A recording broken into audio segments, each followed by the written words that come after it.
சம்யுக்தா மிக அழகான கேரளத்து நடிகை. மலையாளத்தில் நிறைய படங்களிலும் நடித்திருக்கிறார். தமிழில் கலரி என்ற ஒரு படத்தில் மட்டுமே நடித்திருந்தார். கடந்த 2012ஆம் ஆண்டில் மலையாளத்தில் பாப்கார்ன் என்ற படம் மூலம் நடிகை சம்யுக்தா மேனன் அறிமுகமானார். அடுத்து 2018ஆம் ஆண்டில் தி வண்டி, லில்லி ஆகிய படங்களில் நடித்தார்.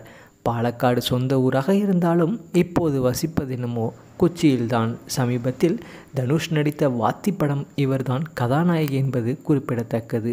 வாத்தி படத்தில் இவரை தமிழ் ரசிகர்கள் மிக அழகாக வரவேற்றனர் என்பதுதான் உண்மை.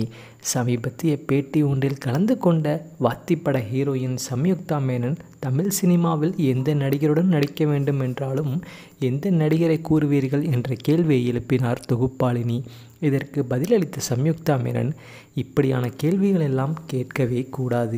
எந்த நடிகையிடம் இப்படி ஒரு கேள்வியை தயவு செய்து கேட்காதீர்கள். இதெல்லாம் எனக்கு பிடிக்கவே பிடிக்காது. ஏனென்றால் இது அவர்களுடைய எதிர்காலத்திற்கே பெரிய சிக்கலாக அமைந்துவிடக்கூடும். இந்த நடிகரோடு தான் நடிப்பேன், இந்த நடிகரோடு தான் நடிக்க மாட்டேன் என்றெல்லாம் எதுவும் இல்லை. நான் நடிகையாக எனக்கு கதை பிடித்திருந்தால், எனக்கு சரியாக தோன்றினால் அந்த படத்தில் நான் நடிக்கப் போகிறேன். இந்த ஹீரோவுடன் நடிப்பேன், இந்த ஹீரோவுடன் நடிக்க மாட்டேன் என்ற எந்த ஒரு ஆசையும் எதிர்பார்ப்பும் என்னிடம் இல்லை என கோபமாகவே கூறியிருக்கிறார் நடிகை சம்யுக்தா மேனன். நடிகை சம்யுக்தா மேனனை பற்றி நீங்கள் என்ன நினைக்கிறீங்கிறத மறக்காமல் கமெண்ட் செக்ஷனில் பதிவு பண்ணுங்கள்.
மேலும் வீடியோக்களுக்கு நமது தமிழ் சேனலை சப்ஸ்கிரைப் பண்ணுங்கள். பக்கத்தில் இருக்கிற பெல் பட்டனை ப்ரெஸ் பண்ணுங்கள்.